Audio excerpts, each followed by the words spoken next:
Dreadknights, how are you doing today? It is Friday, which can only mean one thing, another movie watch along. So, today we're going to be watching the Jim Henson's 1986 classic by the name of Labyrinth.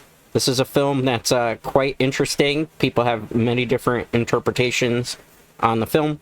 It's done with practical special effects, a lot of puppetry effects from Jim Henson's workshop when Jim Henson was still alive. May he rest in peace.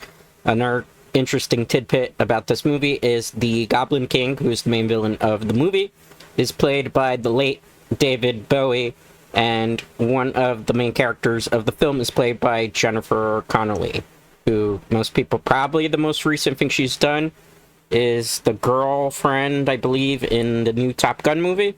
So there's a lot of interesting moving parts here. A lot of people went on to obviously have tremendous careers. David Bowie was already pretty famous.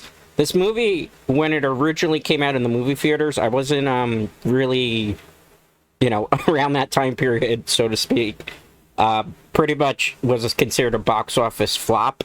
However, in the home video market, it made a ton of money, as well as now it's kind of obtained cult status. So much so that they actually made in Japan a manga sequel to this film called Return to Labyrinth, because the film was really popular, ironically, in Japan as well, and there's a lot of good music. So we're going to be watching it. It's available on various different platforms to rent, including YouTube, if I remember correctly. If not, it's also available on Amazon Video to rent, as well as, I believe, a couple other places like Google Play Store. So basically pick whatever platform you prefer to rent it from, and you can basically think. We're going to queue up right at the beginning when you hear the music for the Columbia TriStars. Well, now, back then it would have been Columbia Pictures logo, and we'll just take it from there, guys. So I'm going to give a countdown.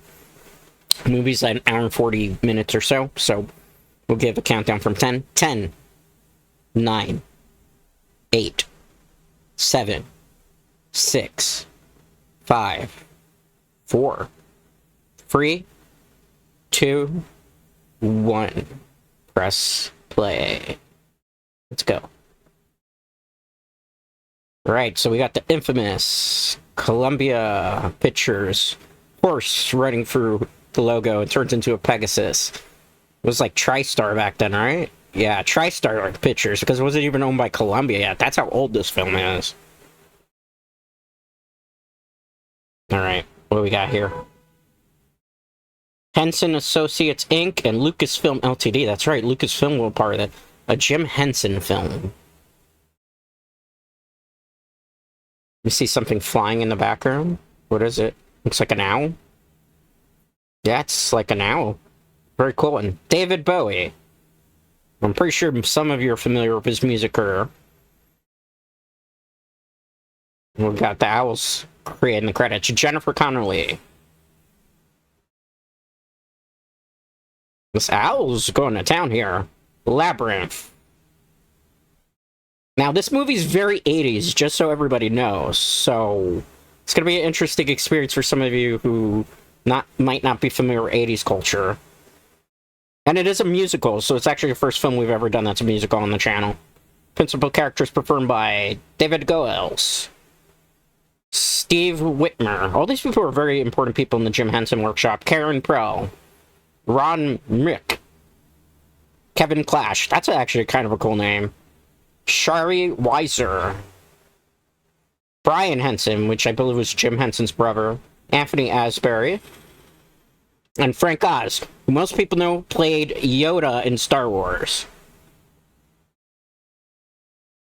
Who else do we got here? Songs composed and performed, obviously, by David Bowie. Score composed by Trevor Jones. Trevor Jones had actually a pretty good career in the movie industry. Conceptual design by Brian Froud. Director of photography, Alex Thompson, BSC. Editor, John Grover. John Grover has done actually a couple of films. He is a pretty decent editor. Production designer, Elliot Scott. Special effects supervisor, George Gibbs. Story by Dennis Lee and Jim Henson. Screenplay by Terry Jones. So this was adapted, keep that in mind. Executive supervising producer, David Laser. Produced by Eric Rattray. Eric Rattray produced actually quite a lot of films back then. Executive producer, everybody knows George Lucas. It's funny how George Lucas is attached to a lot of box office bombs. Directed by Jim Henson. Yes, Jim Henson himself directed this film. I would say arguably this is probably one of Jim Henson's best work. Some people say Dark Crystal. I haven't actually seen Dark Crystal yet. Next week. So we got Jennifer Connely here. Give me the child. What's she talking to? She's talking to the bird or the owl? Is she rehearsing? So she's infatuated with goblins, apparently. A goblin king stole children? Child? Hmm. She's very British in this particular scene, right? That was actually pretty good acting. Remember, Jennifer Connelly was very young right now. Like, teen, I would say? Or she was definitely not preteen. Oh, she's trying to rehearse something. I knew she was rehearsing. What is she rehearsing? Oh, she's reading from a book called Labyrinth. Huh. Looks like there's a storm. That's a dog she was practicing with. The dog is named Merlin. Interesting. Throwback to Merlin and the Knights of the Round Table. What happens at 7 o'clock? Oh, look at that. She's got jeans underneath that, like, medieval dress. Oh, look, that's an owl. That looks like the owl we saw in the credits, does it not? Water under the bridge. That's a nice little reference. Could also mean the troll or goblin under a bridge. Why is she running? I wonder. That's kind of funny that they play the music right now. It actually kind of makes a lot of sense. This looks like this would have been like Massachusetts or something, or Maine, just based on the scenery. Jim Henson liked using a lot of dogs in various different productions. I think this dog got used in a couple of films, not just this, if I remember correctly, because Fraggle Rock, now I'm really busting out the lore. I had a dog in that show too, as well, that looked like it was based on this one. Yeah, she's like in a town community. Why is she screaming it's not fair? Because it's raining or because she's late? Uh-oh. Why is she sorry? What'd she do? The dog stays outside. Oh, poor dog. He's got to go in the garage. That's poor doggy. Ah, poor dog. That's not fair. Well, she's going to be punished, right? I guess she's home late. Uh-oh. Her mom's gonna give it to her. Every single weekend. Well, she was gonna babysit. Ah, so she's late to babysit. Did she have a date? Oh, wow. Why is she giving it to her daughter so bad? Oh, wow. She's upset. I think it's kind of mean to tell somebody, you know, that you should have dates. Oh, that's not even her mom. That's her stepmom, apparently. She could have been a little nicer. Like, you shouldn't tell somebody because they don't have dates at their age that, they're weird. People develop differently, do they not? Okay, let's see. And she's got, like, a whole fantasy life here, it seems. She's the type that looks like she'd be interested in Dungeons and Dragons. Look at that, the books. The Wizard of Oz. Snow White. I think there was Hansel and Gretel in that bookshelf too. Keep an eye on that goblin little statue there because it's going to come back in the movie at some point. So she's rehearsing something. Oh, look at this, the photo on the top corner. On stage returns. Her mom must have been a theater actor. Okay. Yeah. She's being a little bit dramatic, but I think she likes to be an actress. Maybe that's what she inspires to. Uh-oh. Who stole Lancelot? Uh-oh. Oh, it's a teddy bear. Uh-oh. She really does not like her little brother. That's pretty bad. She wants to go away. Uh-oh. Did the parents already leave? Poor kid's crying. You should probably, like, nurture him. Just a little bit, right? I mean, she's frustrated. She's stuck at home, has to babysit. I guess she didn't really want to, right? It's not his fault. Uh-oh. I mean, the poor kid's gonna get traumatized if you yell at him like that, right? The king and the goblins. Ah. So what type of powers does she have, you think? She's wearing like a Popeye sailor hat. Uh-oh. Uh-oh! Those are actual goblins.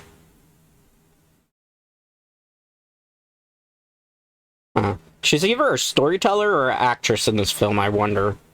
Or an aspiring actress, right? Uh-oh. Those goblins are hearing her cry. Oh, so she wants... She might want to rethink this decision that she's saying. That kid is crying horribly. Give him a little head pat or something. Poor baby. I'm not even paternal instincts, but a baby needs like a cuddle or a head pat at the very least. Yes, yes. Give him a cuddle or something. Uh-oh. This is not going to go well for both of them. Uh-oh. She's going to say some words? Uh-oh.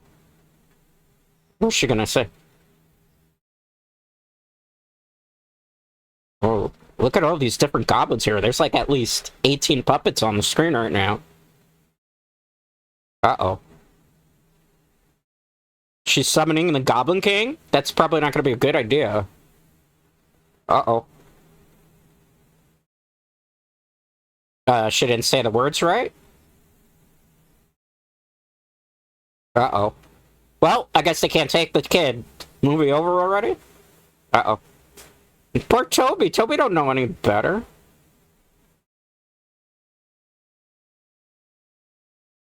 That's all you have to say? It's pretty specific.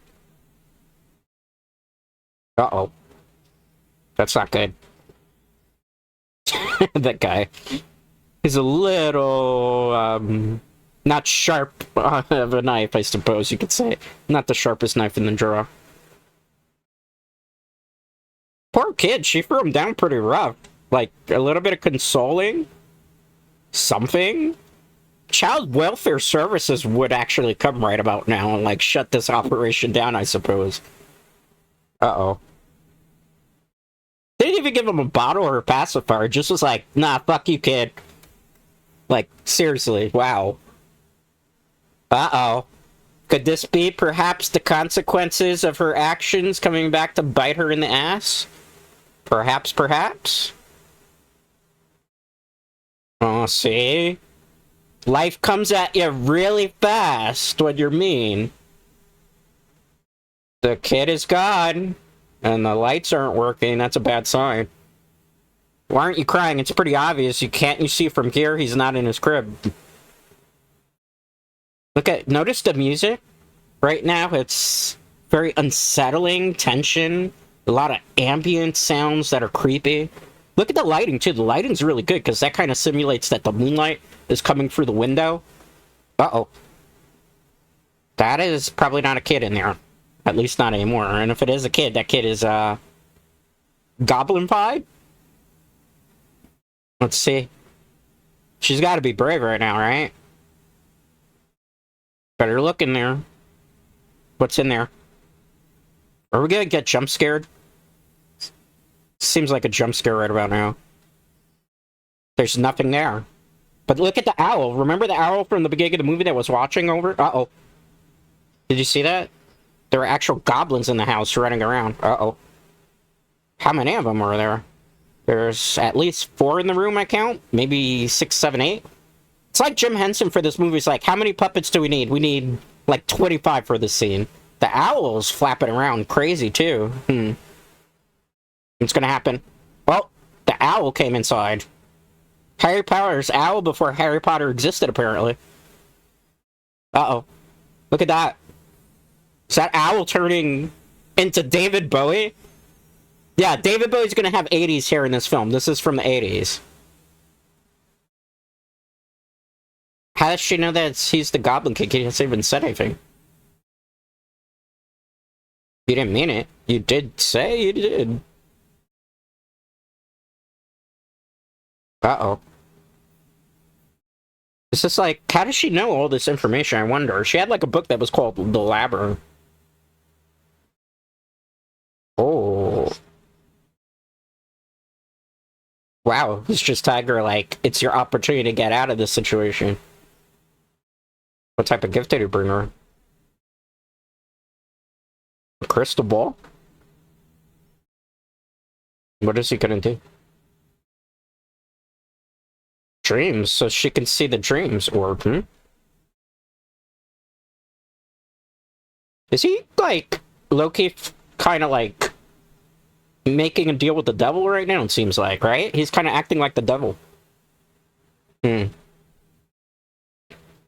Bowie's acting was really spot on. Uh-oh. Oh, it turned into a snake. A serpent. Perhaps. That's actually really cool practical effects. Oh, whoa! Dude, that was not the way to do things. Oh, that creature thing is, like, crazy. A lot of practical special effects. Well, we probably should have thought of the consequences of your actions before there. He's actually giving her information as to where the kid is. Well, I guess he can't be so bad if he's at least saying, well, he's over there. He's giving her a choice. You could go look for the kid, or you could have your way out. Right now. He's trying to give her out.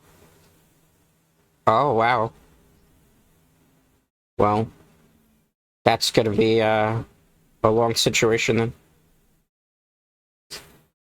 He's trying to psych her out of this, I wonder. But he did give her a choice. Would a villain really give somebody a choice? I wonder. 13 hours to solve the labyrinth. Oh. Well, I guess she doesn't really got much of a choice now, right? She's either... Well, she can't turn back. She said she can't. So she's automatically in the labyrinth. Notice they got transported to this world? Look at that. It looks like kind of a graveyard, even. She's gonna have to traverse all the way in the labyrinth alone, at least, it seems. Look how large that labyrinth is. And she's only got 13 hours to solve it? Like, I don't know about any of you guys, but I'm not great when it comes to labyrinth solving. I'm pretty bad at that type of stuff, so to speak. Sure, I ran into someone. Hey, look at that! Did you notice? That, like, troll-type guy? He was on the desk at the beginning of the film. It was like a statue that she had. Oh, why is he's killing those fairies? Wow, that's rough. She's trying to save them. Oh, is he really a monster? She just got bit by one. Oh, look at that. Look at his special effects. They're really cool for practical, right? You know, in a movie like today's day and age, they would have used CGI for that, but look at that. It's a mix of animatronics and suit. Hoggle. Huh. He's got a very medieval theme to him. Where's the door? Is he gonna help her or not? He killed 60 of them? That's crazy. The door to the labyrinth. He's not really paying attention, is he? Oh. He's speaking in riddles.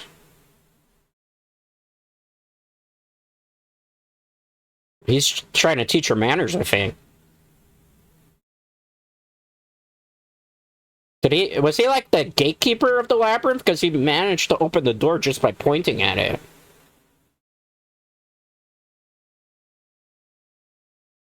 He's got a very, like, Irish feel to him, does he not?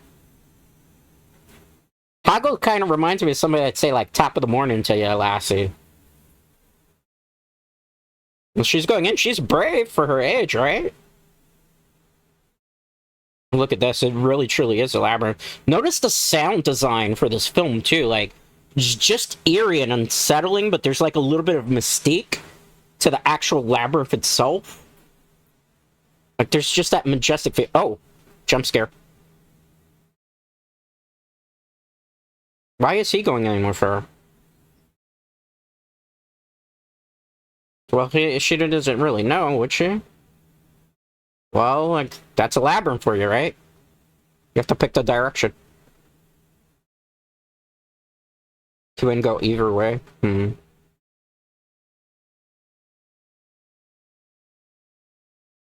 Wow. He's really trying to give her a lesson here.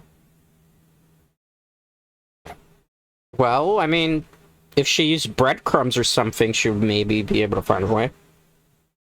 Hogwarts. Hogwarts, did you notice that? So I wonder if Harry Potter had been out at this point. Probably not the book. So I wonder if, you know, who stole the name Hogwarts from this film. Wow. He slammed the door on her. Well, now she's really screwed because she doesn't have anybody to traverse the labyrinth with. Well, could it be, once again, the consequences of her actions? Oh, look at that. There's a whole bunch of eyes on the wall staring at her. It's creepy. Look at that. That's a cool effect, too. Some nice practical puppetry there. That would, again, just be CGI'd, but I feel it looks way better, more organic without the CG, right? Like, obviously, there wasn't CG back in this time period, but in now, this day and age, it was CGI'd that. Oh, look at that. There's, like, fallen branches. Or is the labyrinth so old that the trees are popping out of it because it's withering? Interesting. You notice how the further down she goes, the more obstacles are in her way? That's some nice symbolism there. That this isn't going to be easy, even from the start of traversing it. Huh. Yeah, right now. It might be a very large labyrinth, and that's why there's no twist and turn. Did she ever stop to think of that? Wait, what's she gonna do? Taking it for granted. He gave her a hint! But, could this be an optical illusion, then? That the Goblin King put in place so that she wouldn't be able to solve the labyrinth easily? She's still running. It's just not... Seems like she's getting anywhere, though. Notice the music is picking up the intensity. Again, the mystique. There's a very 80s music, obviously. The film's made in the 80s, but...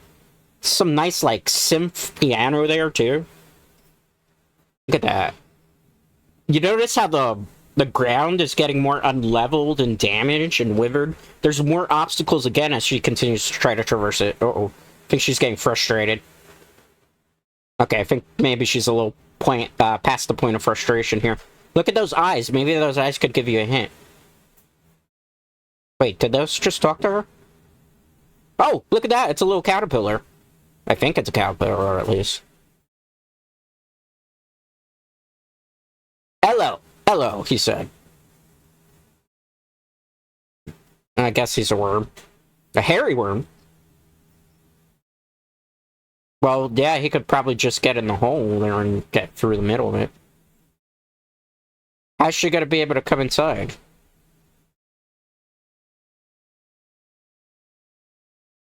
Well, maybe she's not looking. Yeah. So it's an optical illusion. Is it? Ah, it's an optical illusion. I mean, there's an opening there. Oh, yeah, she's got to work for optical illusions. Well, she might as well trust the worm. The worm doesn't seem like he's mean.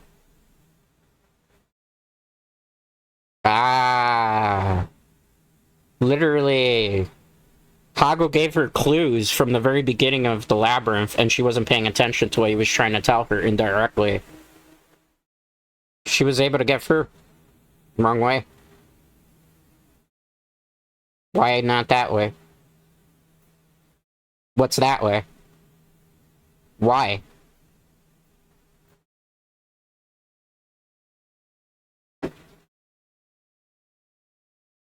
Straight to the castle. She could have taken the easy route there. Oh, no. Now she's gonna have to go through the whole labyrinth. Damn. She could have just walked back. Oh, well. Now she's gotta go through the whole thing. Womp womp. There's a baby crying. Toby. Well, do you think she'll be able to save Toby? Oh, look at this. The poor kid's crying. Ah, this poor kid's been miserable for so long. There's some music in the background. Oh, look at that. There's a troll with, like, old hair, like a grandma troll. Look at how many trolls there are here. Or technically goblins, excuse me. Troll is hoggle. They are goblins. Big difference between the two. Bowe doesn't look too happy. He actually looks a little concerned. Look at all these goblins. How many of them are there? There's 5 in this part. There's 3 up there. Another 4 this way. He's singing. This is a popular song from the film. They have it actually on YouTube clips even, too. He's telling the story of how, I guess, goblins get turned in, or how kids get turned into goblins. Was singing. He actually is putting on a show for the kid that's crying. Is the Goblin King really evil? I wonder. This is a good song, too, by the way. It's one of the more famous ones from the film. I told you it was a musical, too. He's kind of actually telling the story of actually what happened to the poor baby. You notice the lyrics? He's trying to determine what spell to use on him when it's time to turn him into a goblin. Look at that goblin. He's kind of very ape-like. The baby's actually singing with him. Well, this is a very magical place, is it not? He kicked the goblin. Wow. Well, I guess I gotta show that he's pretty evil.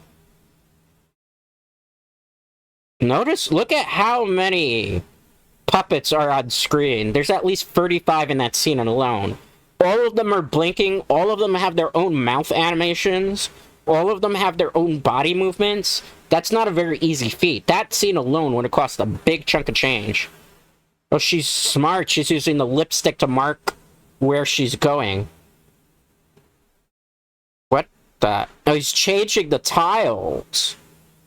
She called... That's a good, like, line, right? Your mother's a freaking aardvark. If you ever want to insult somebody on the internet without being, like, lewd or mean, just say your mother's a freaking aardvark. Well, that's kind of great that she's marking which way to go, but this little asshole's changing everything. She'll never be able to find her way back, even if she tries at this point. 9 hours, so that means she spent already 4 hours, I think, if my math is correct. Just try to figure out how to solve the labyrinth. Just the first part of it? That's unfortunate. So he's referring to Sarah's character, right? Because he has some type of romantic feelings, it seems like, for Sarah. Which I guess would be less than kosher by today's standards. Because obviously, very, young person there, right? I guess he's a goblin, though. He probably doesn't technically have an age. Oh, the baby's happy. So he literally put on a magical, dancing, musical number with the rest of the goblins to get the kid very happy. Either that, or maybe that was a way to try to lure the baby into a false sense of security, that the baby really would want to stay here and become a member of the goblins. Look, he's even having the baby dance with him. Is he really that evil? I don't know. Maybe the Goblin King's just lonely and needs a whole bunch of goblins. I mean, it's pretty obvious that the rest of these goblins here at some point were babies that he apparently took away from their nice homes to give them a home care. They don't seem miserable, these goblins, either, do they, really, guys? So you have to wonder, is it really bad in the labyrinth? Because if the goblins were being mistreated, truly, would they really stay there? They look awfully happy. Content, even perhaps like a family of some sort. Man, she hasn't oh, she finally realized it. I think. Maybe. She's just noticed. Is she gonna find out? Yeah, look, there's no markings here. So you can't find your way back now. All the hard work that you've done has been undone. Yep, you're screwed. Well, did you really think it was gonna be interesting? Oh, look at that. A gate of some sort? Uh-oh. Who are these people? It was a dead end. Now it's not. Oh, look at that. There's 4 of them? Now, this is a very common trope that I believe was from this film and then gets adapted in everything else that came after it. So, pay attention here.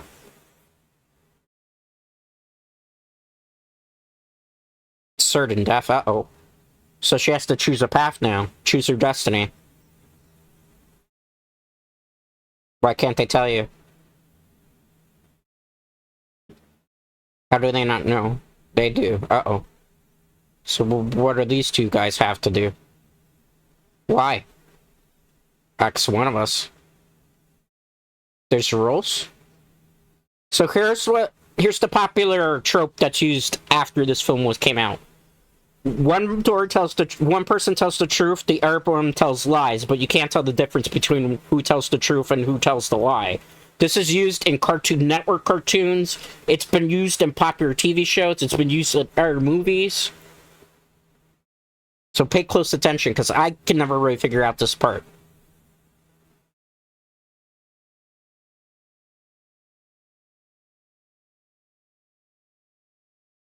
Is that true?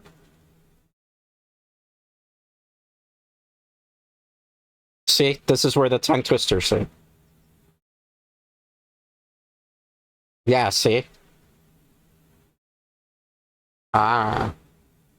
They're confused. She confused them, too. He doesn't even remember. Uh-oh. How's it right? Well, one of them tells a lie, the other one tells the truth. I think she got the wrong door. No. She got the wrong door. So that one leads to certain death. But that's a common trope. Oh, look at those hands. Those are actual human hands just in my puppet. Oh, look at that. They're helping hands. That's funny. Literally helping hands. I mean, if they let go, she's gonna fall. Yeah, you better think carefully. Up would be better. Up would be probably better. I mean, they're helping hands, but they can't stay there all day, I suppose. Look at that. They're using their actual hands to turn into puppets. That's such a cool effect. Talk about a trippy scene, too. Uh-oh. That's not gonna be good. Uh-oh. They're just gonna drop her down, man. They're helping hands, but if you want to go down, they're gonna drop you down hard. They didn't say they were gonna... Uh-oh. She's locked somewhere, like a cellar, maybe, or a dungeon. Oh. He's watching her. He's curious. Oh, so she's going... Oh, so she did go the right way.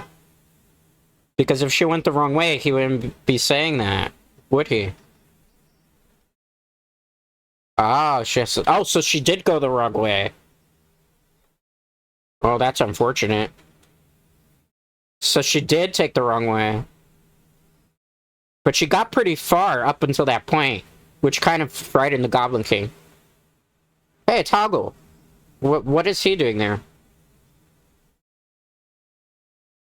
Wow, so he actually followed her? He's kind of nice for a troll. So how is she gonna get out of here? Oubliette. So what exactly is an oubliette for those of us who don't know? Yes, I don't.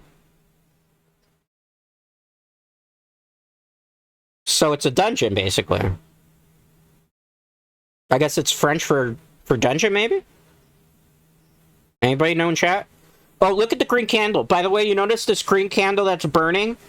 That is a direct that got referenced in Mighty Morphin Power Rangers with the green candle when the Green Ranger's losing its powers. That is a direct reference to the Labyrinth, believe it or not. So, a lot of things were borrowed from Jim Henson's mind. But that was kind of a cool little Easter egg there. Oh boy, she's really got to figure out, huh? She's trying to bribe him? How does she know that he likes jewelry? What is that, a trinket? He's like a troll, right? So trolls would like trinkets, right? He doesn't want it? He's trying to play it cool. Is he tsundere?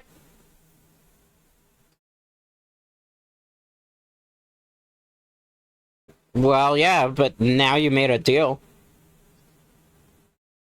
Yeah, it would be. That candle burning is representing that time is running out for her.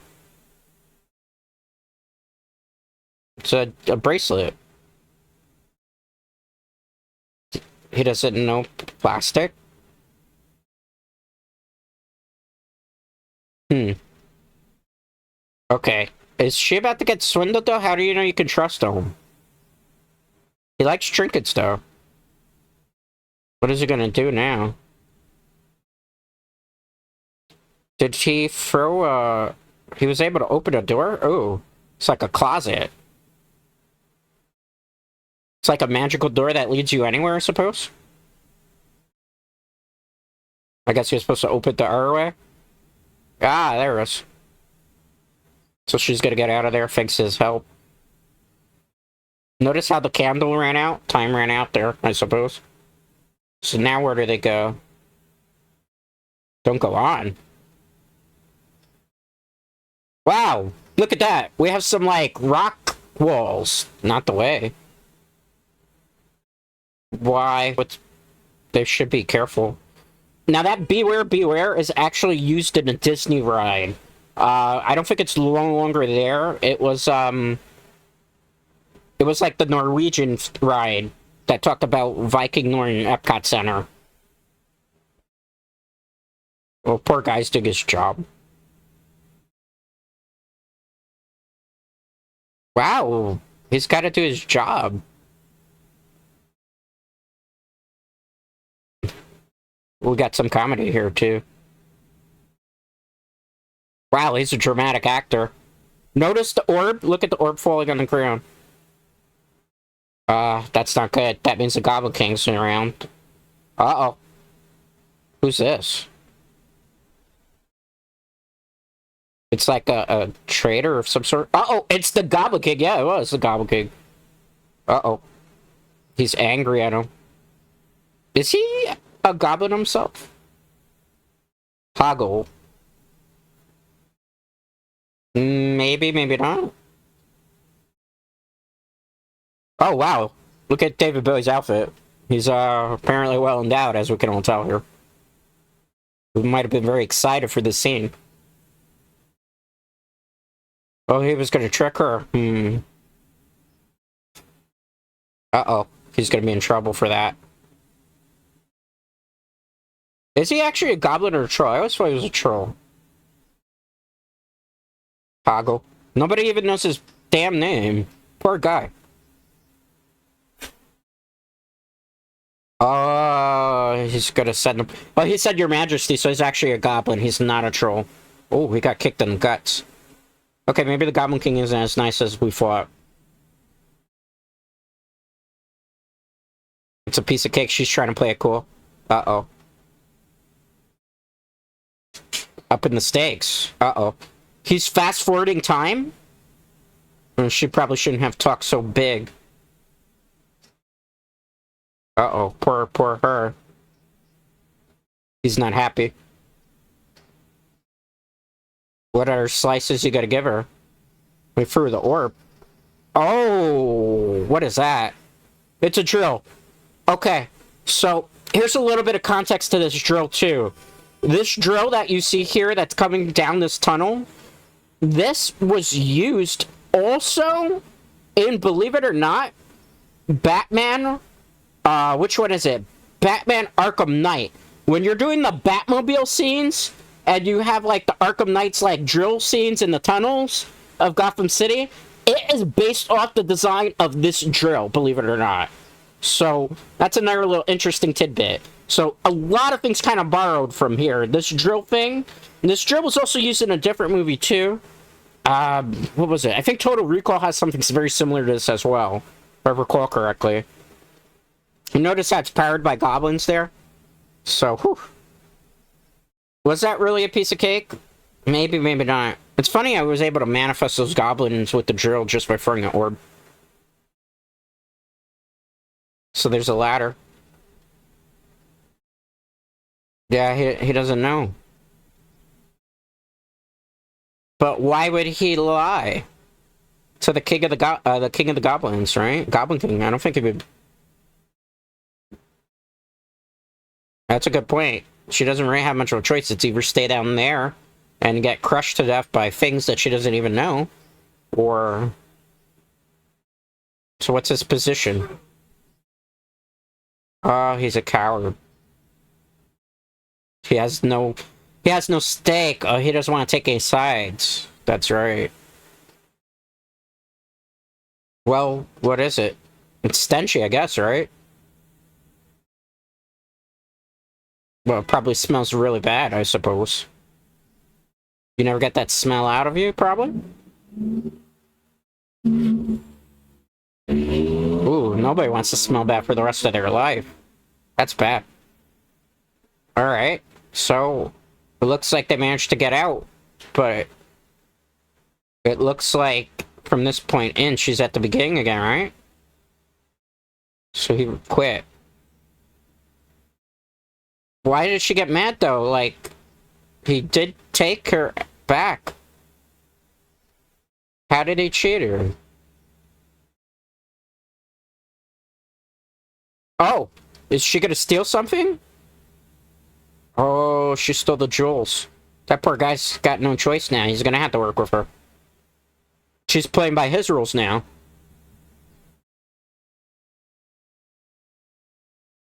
Well, she is technically a thief now. But nobody plays fair in this world. That's say she's learning, she's catching on. But look at that. It's like a ostrich type of creature. That's like half actual suitmation and their half is actual puppetry. Animatronics. Oh, look at that! It's more than just animatronics. It's actual suit and animatronics. That's cool. Who's this guy? Oh, she's calling him friend? Despite everything? Everything that he's done to try to throw her off.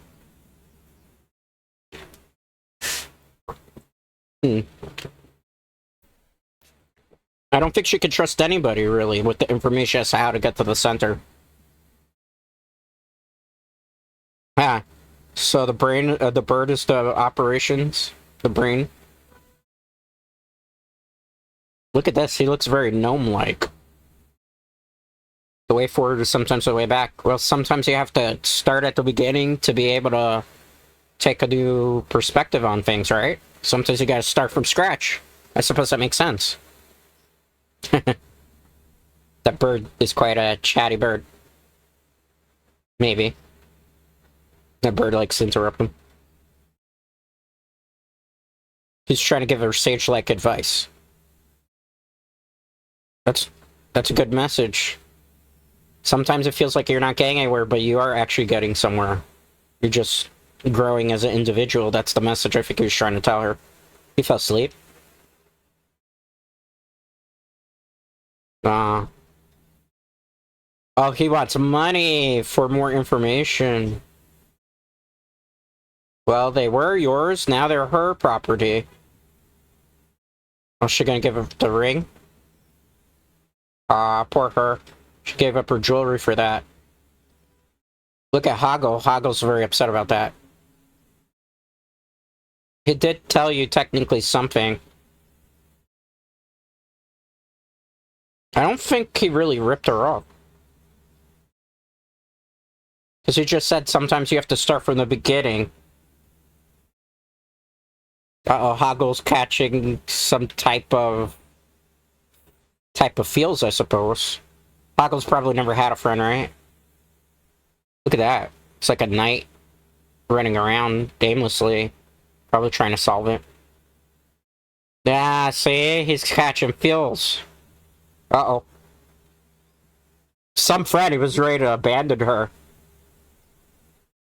Ah, see? He's very selfish. But, when you really think about it, Hoggle is kind of like her selfish side. Is it not? Because in the beginning of the movie, she was very selfish. She just wanted stuff for herself, right? So, uh-oh.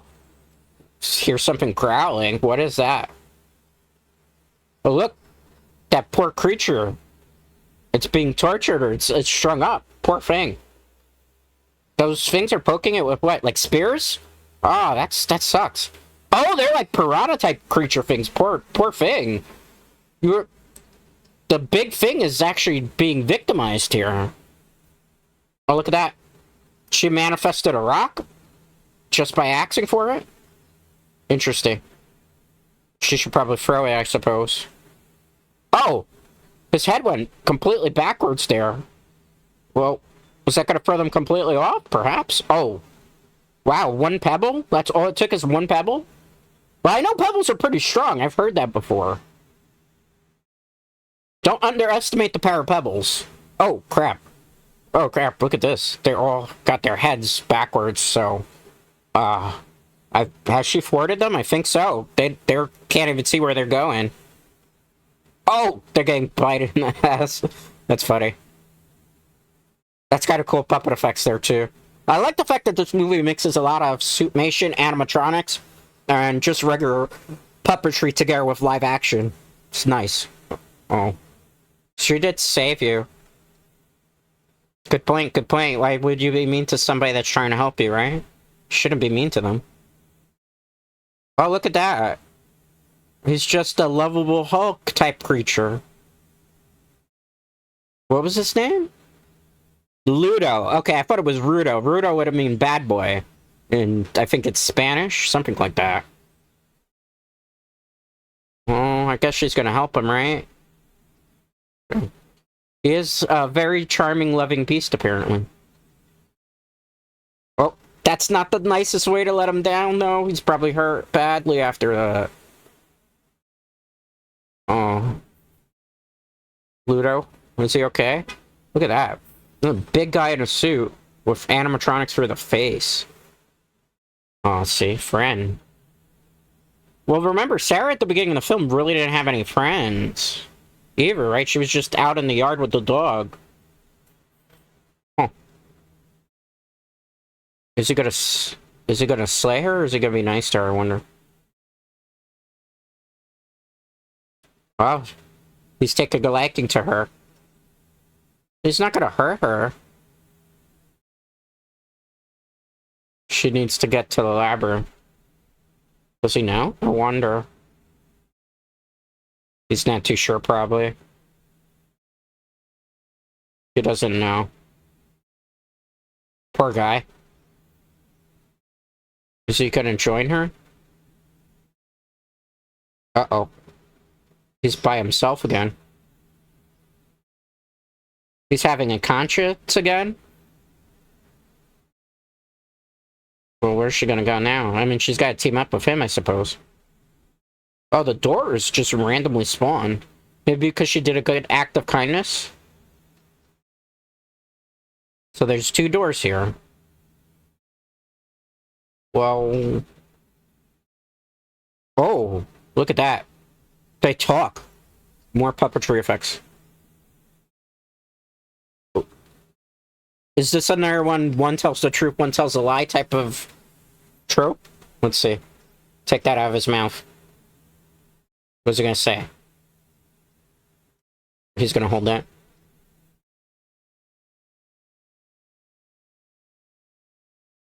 Oh, he's deaf.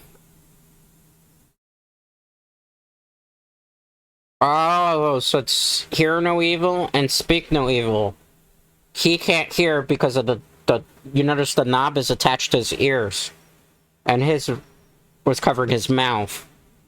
Is there another one? There should be a third door here, right? Because that's like hear no evil and speak no evil. But there's no see no evil. So you have to knock on the door, huh? Oh, he put one in his mouth. Well, he just wanted to be cool. Spit that out, boy. He's like a puppy bear. Well, she needs to knock. Uh-oh, that's a problem. Be nice to him. Uh-oh. She gonna trick him? Oh, man, she did that terrible thing that you shouldn't do. She held his nose so you have to eventually breathe through his mouth. I mean, it worked. But is that really the way to go? Uh-oh, poor thing. I hope she chose the right way again. Because if not, she's gonna be in trouble again. Maybe she should... Well, the deaf guy can't answer whether that's the way to go or not, I suppose. Ludo doesn't look too comfortable going through here. He looks concerned. He looks scared. He's like a very gentle giant.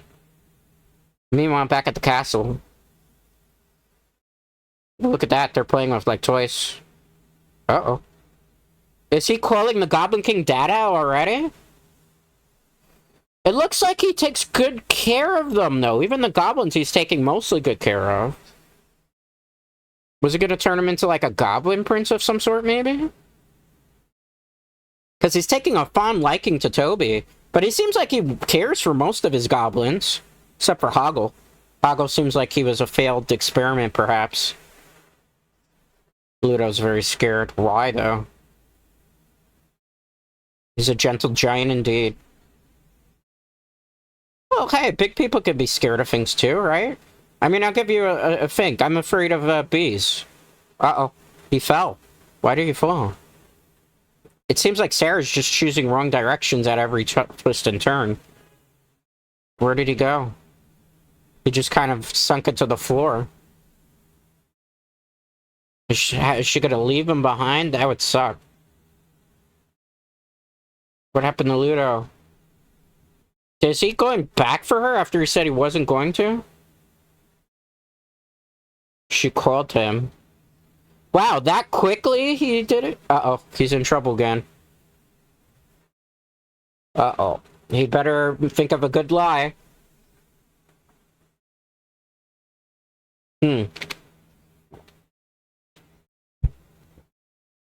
That's his job to lead her back to the beginning, huh? Was he gonna help her? I wonder.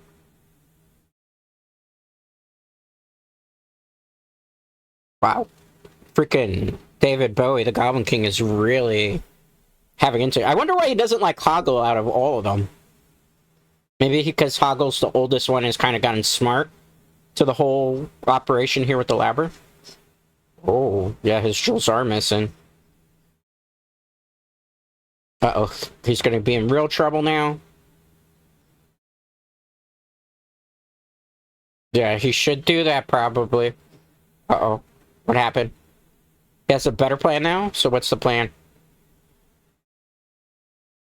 Give her that. Oh, it's an apple. Alright. A present? What type of present? Uh-oh. Well, remember, in the beginning of the film, on the bookshelf, or technically the books that were on the desk, one of the books was Snow White. So what happens in Snow White, guys? Obviously, the Wicked Witch gives Snow White the apple. So that's definitely a direct reference right there to Snow White. And it's funny that they put that as one of the books on her desk. So, oh, Hoggle's got no choice here. He's gonna have to do that. So, he better go. Uh-oh. Kisses you. Oh, see? Prince of the Land of Stench, man. He's playing around with Hoggle. Poor Hoggle. He was probably one of the more unreluctant children that was taken and turned into a goblin, I suppose. Ludo, where are you, Ludo? Ludo was a pretty key character, was he not? Uh-oh. What are these things? Oh, look at that! Shh. Look at those things. They're like tiki type of things. Ooh. Like wild tiki type things. Oh, look at that. They're setting things on fire? Yeah, they're supposed to be like primitive creatures. Oh, look at that. I wonder if that was supposed to be direct reference to the movie. I don't know if it would have came out at this time, though. There's a movie called Oz. Or, correct, not Oz, Wiz. The Wiz. I think The Wiz came out in the early 80s. Kind of feels very similar to, like, the golden creatures from that city. Oh, look at this. We got a full musical number going on here. Look at the dance choreography here. They wanted you to know that they were very creative, primitive creatures, and they said not to lose their head. I wonder why. Look at that. They can stretch themselves, too. Very primitive creatures, though. Oh my god, he ripped his eyes out. This would give children nightmares back then. He threw the eyes. Snake eyes. Oh, that's crazy. He swallowed his eyes to put them back in? Oh, that's kind of creepy. He threw his head off. That's crazy. Look at those effects, man. Some of that's green screen. Yeah, some of that is with people in green suits. They're just kind of hiding themselves so they can move the heads around, but that's not, like, for its time period, that's actually a really cool special effect. Could you trust these guys, though? Why wouldn't... Maybe they'd rip her head off. Listen to the lyrics, though. It's like they're trying to give her positive reinforcement. They're gonna show her a good time?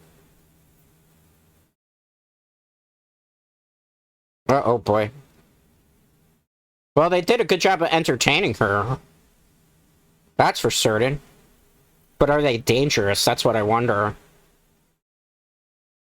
Look at that. Their whole appendages could just randomly sever from themselves. That's crazy.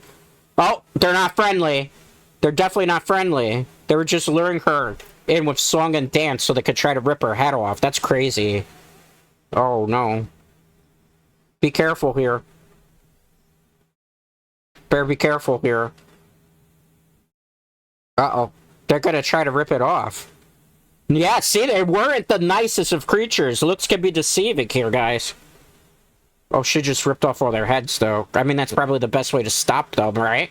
Because if not, they would have tried to sever her head. Well, that's it for them. It was a very entertaining musical number. She finally managed to kind of avoided danger there, I suppose. Uh-oh. Are they gonna go after her? Uh-oh. She's gotta be careful. See, they weren't the nicest of creatures. They were just luring her into a full sense of security. She better run. So they're, like, simian-like. And now they're angry at her. Uh-oh. Uh-oh. She's really gonna need some help. Uh-oh. There's a rope. Who is it? He came back for her. Uh-oh, God. Poor her. But what about Ludo? They gotta save Ludo. Poor Ludo. We don't know what happened to him. Uh-oh. They really were gonna try to chop her head off if they had a choice. This is bad. Kick his head. Kick his head or something. Uh-oh. Don't have her kiss you. If she kisses you, you're screwed. Oh, she's screwed. They just got screwed for that. So, what's gonna happen? Oh, he's gotta be careful. They were gonna get thrown outside of the labyrinth, it looks like. What is that? What is that? Ooh, look at that. It's a stinky type of bog of some sort. Oh, it's the bog of eternal stench, so if they fall in there, they're gonna smell for all eternity. Oh, that's bad. Well, it's probably a lot of dead, decaying things there. Probably people's hopes and dreams are even decaying in that swamp. Or bog. Okay, climb out, climb up, help him up if you want to. Come on. Give him a good heave-ho. See, she was very nice to him because she could have... Well, she was happy to see you, bro. It's not every day you get to get, you know, kissed, I suppose. Especially him. Oh, that's not good. They're gonna have to be very careful how they traverse this. So what happens now? How are they gonna get out of this predicament? Ah, see? She's trying to read through his emotions. Sometimes people play hardball, I suppose, right?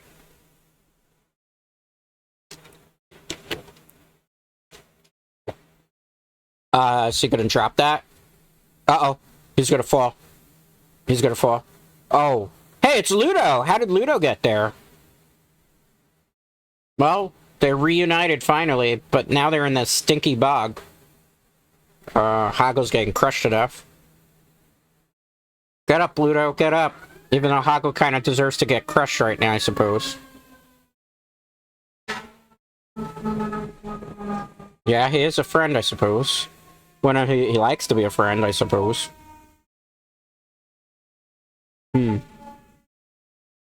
Okay.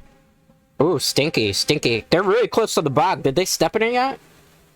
Oh, there's a bridge, but you have to step on stuff to get through there. It's a very tight rope, I suppose. Oof. That's not gonna be good. Ooh, that's bad. Hey, look at that! What is that? It's like a knight? Oh, he's the keeper of the bridge, I suppose. What happened to his eye, though? Ooh, that's bad. What smells bad? Smell? That can't be good. Oh, so he has a sense of smell, so... If you smell bad, you can't go through? Is that it? Okay, so... How do you fix this problem? Is he gonna kick him? Okay, that's good. I just wanted to check something. I'm sorry, guys. I heard like a fire engine outside. I wanted to make sure that they weren't actually here. No, it's not here. That's a good thing. This would be pretty bad if there was a fire right now. Alright. You know, I live in a very noisy city, so I definitely wanted to make sure that there was not something in front. Okay. Sorry about that, guys. I got a little distracted there, but, you know, during the stream, you know, live things can sometimes be funny. Oh, he got bit in the mouth. Well, I guess they could overpower this poor guy. Oh, he threw him, though. That's gonna make him mad. Oh, he hit him. Small, but he packs a punch. He's gonna hit him with a freaking branch. He does not like him. Uh-oh. He's very scrappy for the little guy. Is he supposed to be like a dog of some sort, perhaps? Ooh. He bit him. Yeah, he's like a dog-like creature. That's kind of funny. Very funny. Oh. Well. He hit him pretty hard there. Oh, so... This big creature stands still. So is he gonna work with him? He doesn't like the smell. Sir Didymus. That's an interesting name. Wow.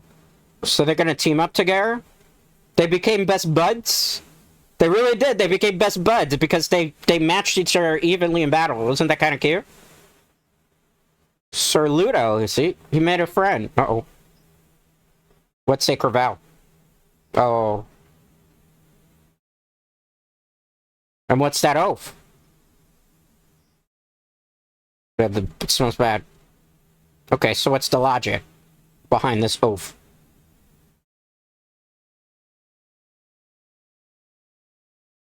Okay, so give them permission so they can pass. Easy peasy. Lemon squeezy.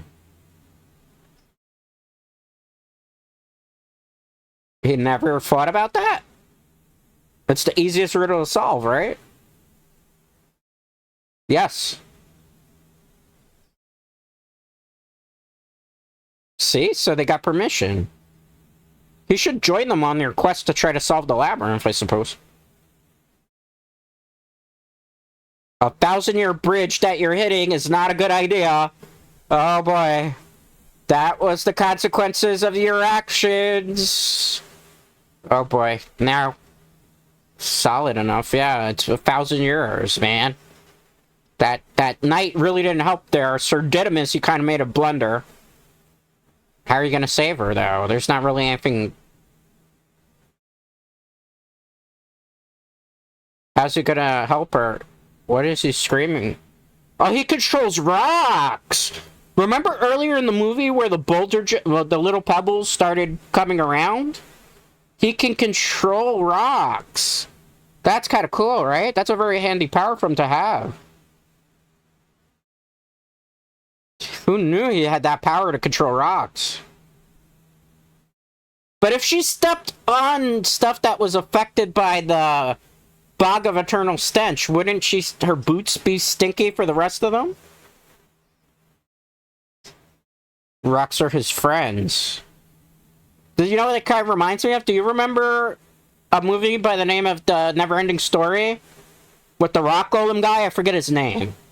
Kind of reminds me like that. Yeah, he has to be careful because he's heavier. So he could possibly fall from there.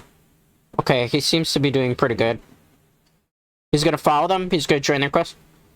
Look at the dog! Notice the dog! Notice the dog, Ambrosius? Does that dog look familiar to you?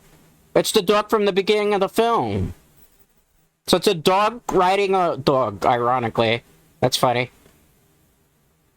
Go, Ambrosius. So it's Sir Didymus and Ambrosius. Isn't that kind of funny? Yeah, it is very stinky there, it seems. Well, at least didn't get hit by the Bog of Eternal Stench. And look at Hoggle, he's trying to debate whether he's going to give her that apple or not. Is he going to throw it in? Uh-oh, see, the Goblin King's watching his every move. If he doesn't give it to her, he's going to be in trouble. Look at the forest. Looks like they're probably on the right route to actually getting to the labyrinth. And Hoggle's still with his guilty conscience trying to figure out what he should do. Look at this. He's been very kind to that baby, though. So, I think in a way he loves his Goblin King.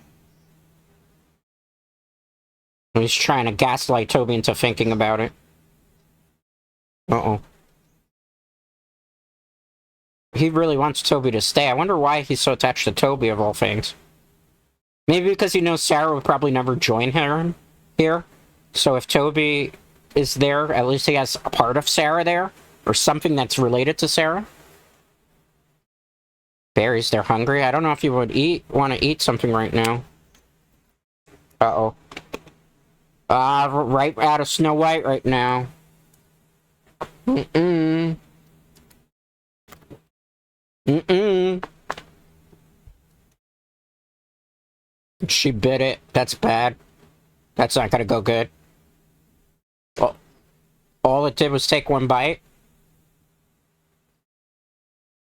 Strange, like what? Is she gonna pass out? Uh-oh.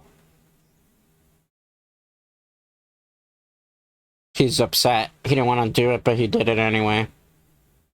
She feels strange. What's gonna happen to her? Is she gonna pass out? It looks like she's about to collapse. Is she poisoned? Everything's dancing, her head swirling. Uh-oh. What's happening? Is she forgetting something? It's like she's being put in a trance. Some sort. Look at that, he's sending orbs her way. I wonder what those orbs are supposed to represent. What do you think? Are they her hopes and dreams? They're turning into bubbles in a certain way. Did he purposely have her bite that just so he could, like, put her under a trance of some sort? Yeah, he did. It's funny, why would the Goblin King do that? Like, he wants to stop her, right? But in certain ways, kind of wants her to help her-ish. Not exactly the way that she wants to be helped, I suppose. Look at that. She's seeing, like, visions of something in there. Oh, remember the lady on the photo that was, like, in her mirror? She's dressed like her now. She's having, like, a hallucination of some sort. Yeah, but you just noticed that she's not with these guys? Oh, she's completely passed out at this point. Do they not see the bubble there? If they see this bubble, it's gonna be bad for them. She's like in some type of ballroom, it seems. It's like a dream sequence to her, I suppose. Look at that, there's a whole bunch of people. Actual people, not goblins. And she's in a nice fancy dress right now. What could she be? She's in like a ball. Maybe that's her dream. Remember, she was really into the whole goblin lore thing at the beginning of the film, so what could this possibly mean? Look at them, Tengu mask and stuff. That's a lot of nice little nuances here. Oh, look at that. It's Bowe. Technically the Goblin King. It's like he's trying to seduce her, is it not? And she's kind of being a little bit enamored with him right now. Well, I mean, that's like, she was kind of into the Goblin King, because remember at the beginning of the film, when she was reciting chant, she was reciting the chant of the Goblin King. So, ooh, look at this. She's kind of creeped out, and she's kind of intrigued at the same time. He's trying to, like, maybe seduce her a bit. Notice, listen to the lyrics. I'll put the moon in your heart. Listen carefully to the lyrics. He's like enamored with her. And she's trying to find him. Listen to the lyrics, I'll be there for you. See, so I think the Goblin King was slowly starting to kind of fall for Sarah. He's like a little bit smitten. It's like he's changing the rules of the Labyrinth as it goes on through this movie. It's like the Goblin King is kind of confused as exactly what he truly wants either. Strangers Tonight? Choosing the path? Look, see, she's kind of falling for him too. I mean, it's David Bowie, right? A lot of women back in this time period would have been enamored with David Bowie, right?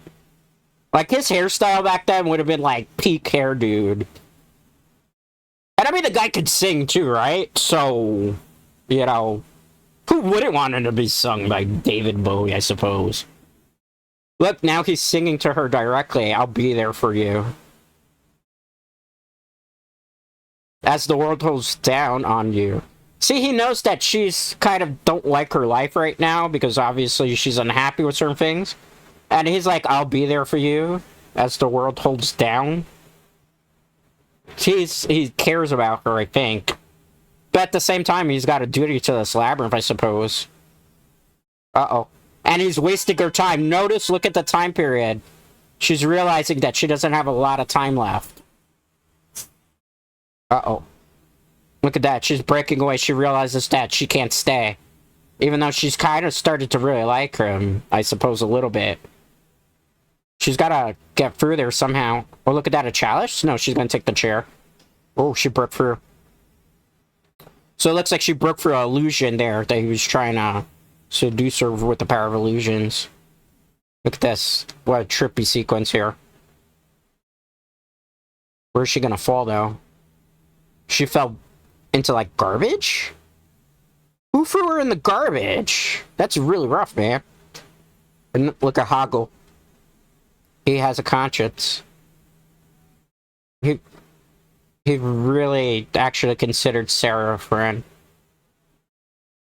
You know, Hoggle really doesn't fit in with the rest of the goblins, so, you know, he looks kind of a little bit older, I suppose. Maybe was one of the first ones. Clearly not Goblin King's friend, or, for that matter, probably the favorite. If anything, he's just, like, one of the least favorite, seems. Oh, gross. Now she's in, like, a garbage facility.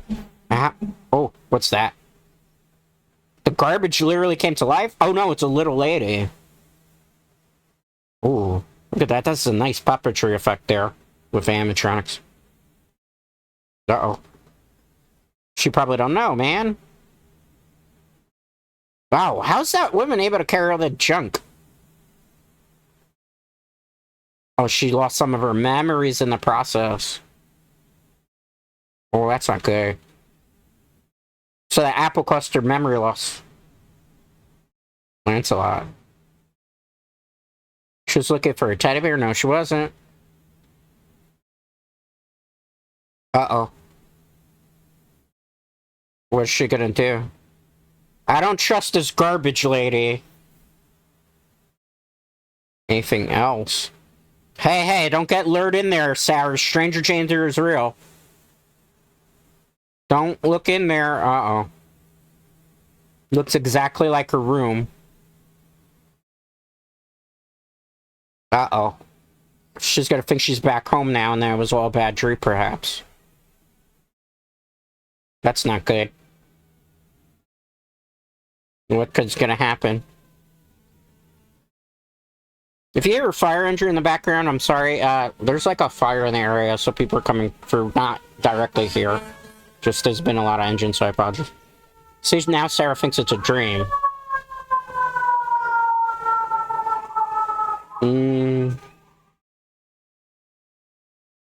That's not good, because now she thinks she's back home. Uh-oh. Look at this. She realized it's an illusion now. Uh-oh, that's not good. Lancelot, what? Oh, see, she's trying to screw her over with, like, different little stuffed animals. How does she have so much information on Sarah? Working clearly with the Goblin King, I suppose. She not gonna remember Toby, though? Ooh. She's trying to gaslight her into staying there. Look at all that garbage. I mean, it's not garbage, it's like memories of hers, I suppose. Selective memories. Look at the picture there! Notice the... I can't actually show you with a pointer, I wish I could. But you notice that the Goblin King was actual doll on her desk? Goblin King was a doll on the desk. Look at the picture, too. The picture's different from actual in her room. It's not the same picture. Is she gonna catch on? Oh, she found the book. Notice, yeah, the pictures are different. Some of them are the same, some of them are not.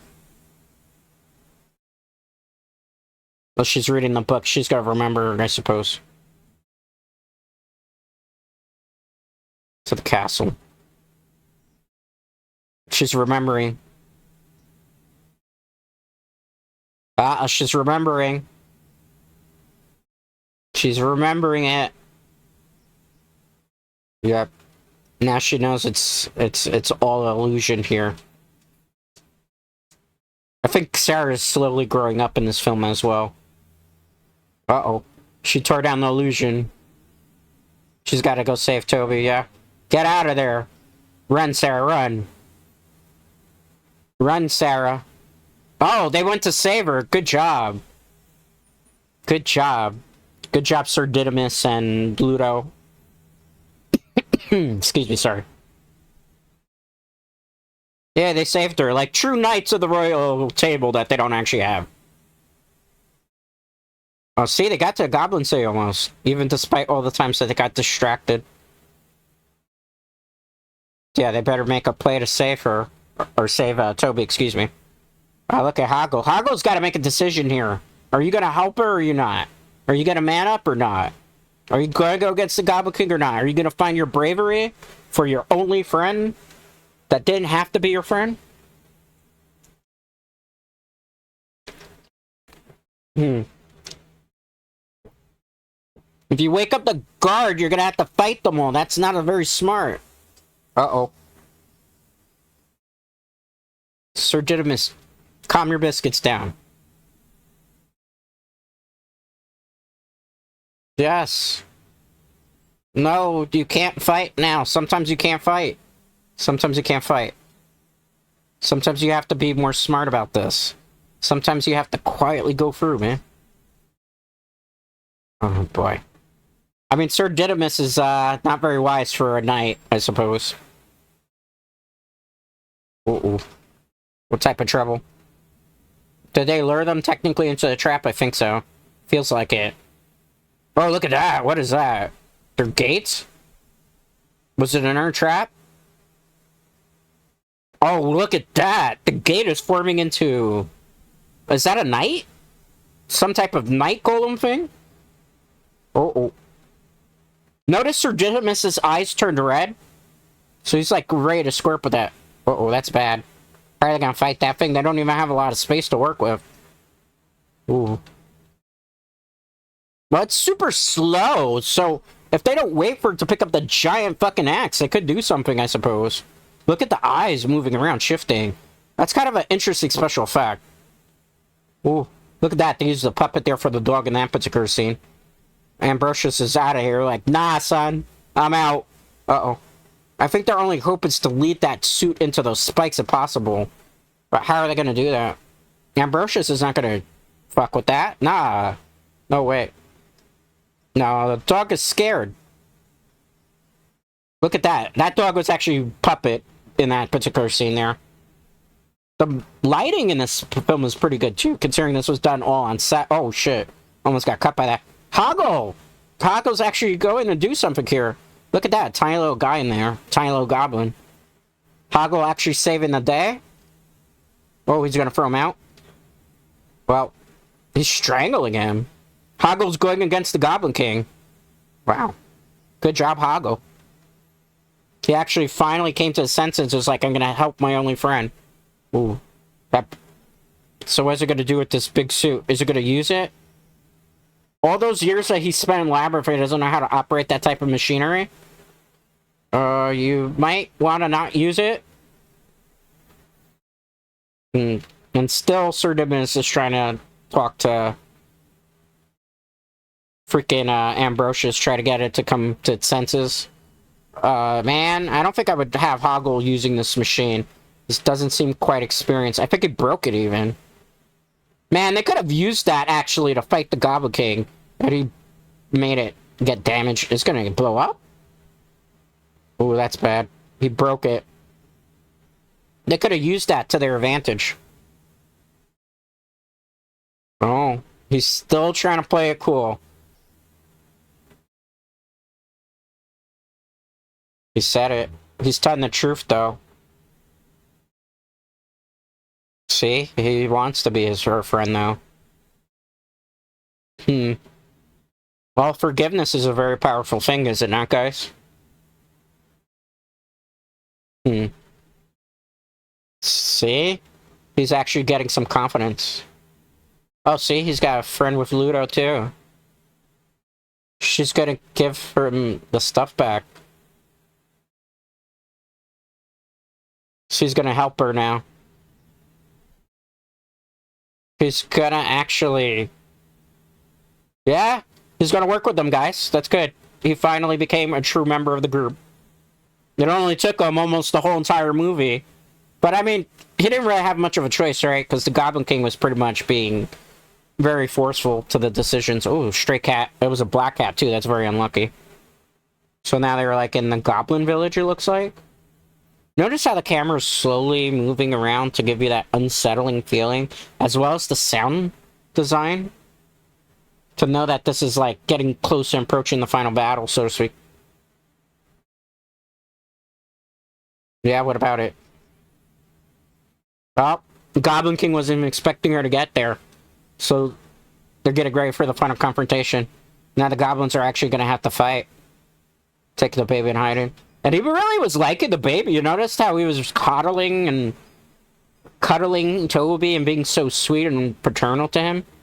I think really the problem with the Goblin King is maybe so lonely. And probably he was like the only one there. So that's why he was just trying to turn all the children into goblins. So I have some company. Seems like it was just lonely. And we know that too because of the... Remember the ballroom scene? Where it looks like he kind of wanted Sarah to be like his? Maybe romantically of some sort? Uh-oh. There's a lot of soldiers. They came all squared up there. Look at this. It's a nice, cool man-in-suit animatronics and a little bit of puppetry involved here for this special effect. That was not cheap. Keep that in mind. And the lighting in the scene is pretty decent, too. You know, granted, the sky doesn't look amazing because that's, like, an actual set. So they can't have the sky moving. There wouldn't have been, like, special effects for that stuff. It's still pretty cool design. Oh, man. Look at that. I gotta lower, actually, the movie dance a little loud on my side. Oh, look at that. Ambrosius is running away yet again. All Sir Didymus wants to do is square up. You gotta respect somebody that's so small, but willing to always be in the fight, so to speak. Oh, look at that. What we got here? They're chasing him. Ludo, Hoggle, and Sarah were smart. They hid there. So they kind of avoided a lot of the soldiers. Well, it looks like Sir Didymus is going to be Operation Human Shield here. That's going to buy Sarah a lot of time to be able to get inside, I suppose. Uh-oh. Is that going to be enough to stop Ambrosius? It is. Well, he was a good distraction, I suppose, for now. But how are you going to fight him? How are you going to fight all those things by yourself, bro? Well, Didymus was like an Operation... Oh, look at that cannon. Oh. Are they firing their own people in, like, cannonballs? That's crazy. Well, are they gonna... They're gonna try to save Sir Didymus? Or are they gonna try to, like, go further into this thing? Because they don't got that much time to save Toby. Ooh, look at that. Red Knight, Blue Knight. Another common trope that's seen in movies as well as animated things. As well as, I've seen it in manga, as well as comic books. And don't forget, in Halo, Red versus Blue Guy. Well, Sir Didymus is gonna have to fight. He's taking on the Red Knight. I don't know if that's gonna be smart. He beat Red Knight. Hey, so that proves it's about the bark, I suppose, and the dog. Maybe not so much the bite. And you want to fight an Ambrosius or a ran away again. Well, you're screwed, bro. Ambrosius is not very brave. Oh, look at this. They're gonna hide in there? Is that gonna be wise? The Ludo can't get in there. He literally just moved the whole thing to be able to get in there? That's hilarious. So he closed it in, but... Well, they can't use their strength to open it, I suppose. But what are they gonna do now? They're just locked in this particular thing. I mean, Ludo, if he really wanted to, could probably kill all... Well, not kill them, but... incapacitate them very easily if he decided to do so.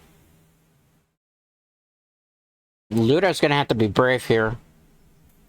That's the only thing. You notice the recurring theme here? That he just gotta be brave. He's gonna call the rocks. Can he call rocks from here? I wonder. Oh, he can. What type of rocks is he gonna be able to get help from? Well, Sarah's very brave too. She's like hitting goblins that have swords in their hand. Sir Didymus is trying to get Ambrosius back. Uh-oh. Well, you got Blue Knight, probably? Yeah, Blue Knight and Red Knight. Uh-oh. And Orange Knight, too. Notice each knight has a number there. Look, number 3. Number 2. I think I saw number 6. Oh, man, she just hit him with a glass bottle. Ludo's trying his best to summon rocks. It might not be easy to get the rocks to be there, considering things. Oh, or maybe so. What type of rocks are going to come through here?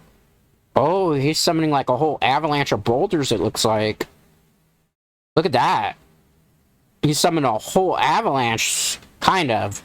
Not the best special effect, I will be honest, of the movie. But, I mean, hey, it was effective for what they were trying to do. They're trying to throw spears there. Attack of the Pebbles. Go Pebbles. Pebbles strong, I suppose. Well, these are more like boulders, I suppose. But it's a fun one. Look at that, there was a spider actually crawling in the ceiling. Do we really need a spider special effect there? No, but it's Jim Henson. Jim Henson wants to give a nice... Ooh, they went bowling, I suppose, here. Now, Jim Henson wants every little detail here as a director. I think he did a really good job as a director for this film. Was every special effect believable? Well, you have to remember, some of them, like this boulder scene, is considered outdated by today's standards. But I think the puppet effects, the facial reactions to them, some of the camera work, the music design, all these things are really, really good. You know, not bad film by any standard. Look at this, though. They're just going bowling them. It's amazing Ludo had all this power, and he never used it. Uh-oh, watch out. That guy's got, like, a mini cannon that he's walking around as. Oh, they definitely got to kind of hurry up, though, because how much time is left before the Goblin King gets... Ooh, the boulder literally just blocked them. Okay. Oh, well, that guy's probably a little bit incapacitated now. That thing is just shooting against boulders. That one goblin's brave there. They better hurry up. They gotta run. They gotta get to the castle gates. Well, no you don't. A lot of chaos. I like how the music is very chaotic to kind of lend itself to the chaos that's going on in the scene. Wow, how do you get a minigun there, too? Oh, look at that. That's a big-ass boulder. It's gonna be GG for him. Oof. Well, I'm sure that's just a flesh wound, I suppose. Look at that, she's almost at the gates. So where is Sir Didymus? Did he get Ambrosia finally? Finally, he was able to get her. Or him. I actually don't know Ambrosia's gender. I guess it's wrong to assume the gender of this dog anyway, right? Yay, good job, Ludo. Broke through the gates. Notice how now it's a very royal, majestic, the theme. I guess because they went to the castle, and we got Sir Didymus, who kind of did a very good job of playing Operation Distraction there for the most of the early portion of that battle. But now what's going to happen? Is she going to have to go it alone against the Goblin King? How much time she has left? Like 4 or 5 minutes, it looks like. Okay. Oh, she's going to face him by himself. She needs to do it. Well, I guess because of the book. Well, she realizes she's got to face her fears, I suppose. I'll be here waiting for her. She has true friends there. They did a great job of helping her. Now the question is, will she be able subdue the Goblin King now. Look at this. Now, notice this particular scene was actually also not so much parodied, but in other films, this particular scene is inspired. If you watch a horrible movie, Nightmare on Elm Street Part 5, The Dream Child, when the mother of that film is trying to get the child back, she's going through a sort of labyrinth that goes upside down and stuff just like this. Listen to the lyrics of this song, though, guys. Everything I've done for you. I moved the stars for no one. It's pretty obvious that he was telling her that he was in love with her. He was trying to tell her his feelings for her. Look at that. Your eyes could be so cruel. In other words, he was in love with her, but obviously her feelings, she didn't have feelings for the Goblin King. And I think that's what kind of rips them apart. Look at that.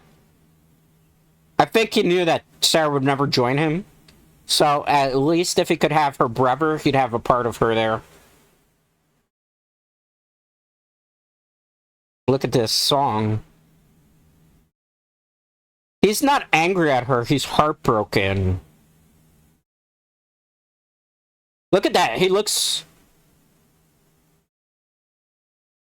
I can't live within you. In other words, he knows that he could never have her heart.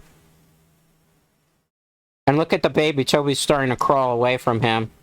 It's in a way, I think he already knew he was defeated. And he's heartbroken over it. Because there's nothing he could really do at this point to try to stop her from fulfilling her destiny of getting back Toby. And this whole thing of with the staircases and stuff, she's literally symbolically and physically overcoming the insurmountable odds right now. So that's what this whole scene's supposed to mean. And the kid moving away from him, notice how Toby is walking away, getting closer to Sarah. That's kind of symbolism that the Goblin King is losing control over Toby. And notice he's not doing anything because he has to let Toby make the decision. Just like he has to let Sarah make the decision, which is why he's singing and looking on and sad and not doing anything. He's heartbroken because he knows what's happening. He knows he's been defeated in a way, and nothing he can do at this point can stop the inevitable from happening. From losing yet another child and probably losing somebody that maybe he had feelings for, which is a little bit weird because Sarah in this movie, I don't think was like a 17-year-old or 18-year-old. She was like a kid, so, I mean, it's... By today's standards, that'd be a little freaking creepy, even though we don't necessarily... Well, Goblin King would probably be, what, 500 years old and defy the story thing? I don't know. You know, I really don't know. It looks he's trying to make one final play on her, though. And he doesn't look happy.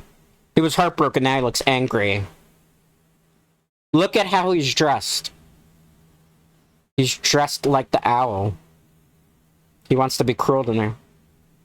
She's not afraid of him. Now he's throwing a tantrum. Because he knows that everything that he did for her wasn't good enough. He reordered time. For what? All for you, because he was in love with her, I suppose. Oh, wow. He's exhausted of living up to expectations. She's reciting something. Remember what she was saying in the beginning of the book? And the beginning of the movie? The way she was reading the words? He's trying to stop her still.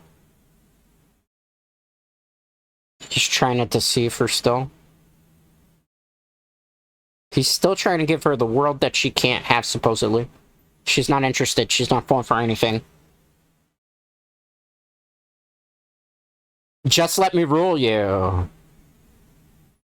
See, he wanted to make her the Goblin Queen, I suppose. And he was willing to also have the brother there. Interesting. Can't remember the last part of the line.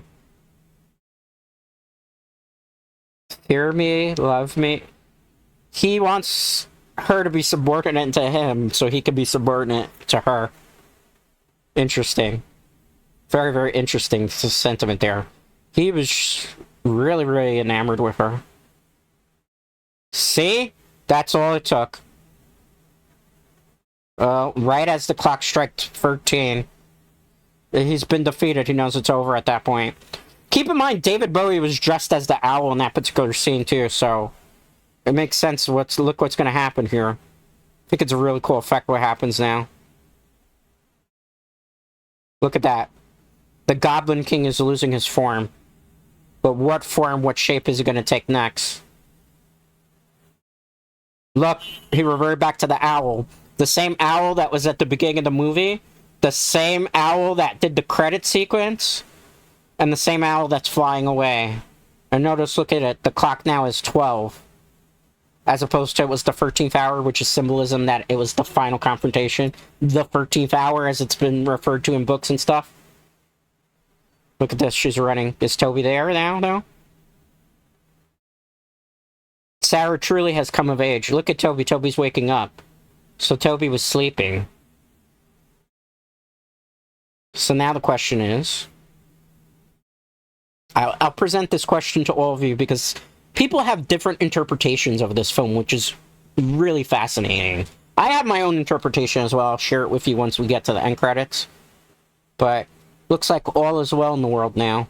Look, she's willing to give Sir Lancelot to Toby now. See, she's found love for her brother. Her stepbrother, I suppose, but the brother that she was very angry and didn't want to. She's truly matured after the situation that's happened. But the thing is now, all those friends she left behind, will she get to say goodbye to them? Or are they just a distant memory? Notice the photos are back to kind of normal. Look, the statue there in the corner. That's the Goblin King. You notice it's a little bit different. His face seems sad there, as opposed to a different scene. The dad is there. Look at that book there. That book is kind of important because that's... I have a theory. Oh, look at that. They were able to say goodbye through the mirror. So she did get to say goodbye to them. This is also like a way... You know, she started putting things away. Should you need us? Look at that. For any reason, they'll be there. Notice that in the scene she was putting stuff away. She was putting her toys away. So, it was a way of her putting away her childhood in a way. Showing that she was growing up. Oh, look at the poster there, cats. Oh, look. But she wasn't ready to grow up just yet. Notice that? That's kind of the way that she wasn't ready just yet to grow up. She was maturing, but not just quite yet. Look at that. But she was able to reunite with them, which is more than, we got kind of a happy ending. I have a feeling... I'm going to tell you what this is in regards to when the credits roll, as to what exactly this scene means. But I don't want to give it away just yet. Because I want people in their particular situation, or particularly watching right now. So, how did you interpret the movie? Show me in the comments. Look at the owl. The owl's still watching on, regardless, even though I can never enter that world. Never again. Has the Goblin King truly been defeated, or is this another ploy of his? I wonder. And look, look, look. He's flying away into the moonlight. Remember, he said he would give the moon to her if he could. And he's flying into the moon. So I wonder. Well, that was Labyrinth. A very, very, very interesting movie. A Jim Henson classic. I'm gonna lower the volume down a little bit because the music's a little bit loud for this particular scene. Or, I guess, end credits, I guess I should say. So, yeah, that was Labyrinth. Did you guys like the movie? I know it's a very old movie. It's a little bit... Obviously, special effects by today's standards would be outdated, but I think it actually does a pretty good job of special effects compared to some stuff. Like, if we if they did this movie in this day and age, they wouldn't use all those practical effects. That gave it a more organic, natural, living world type of feeling to it. It would be CGI, and it wouldn't look good, because we all know how CGI in this day and age looks like. This film was incredibly expensive to make, guys. Like, ridiculously expensive. Like, I'm gonna pull up, actually, the numbers here while the end credits roll. Now, this movie doesn't have, like, an end credit, post-credit sequence. They didn't have that back then. Let me type in budget for Labyrinth movie. This movie cost $25 million. That's what the budget was to be able to make this film.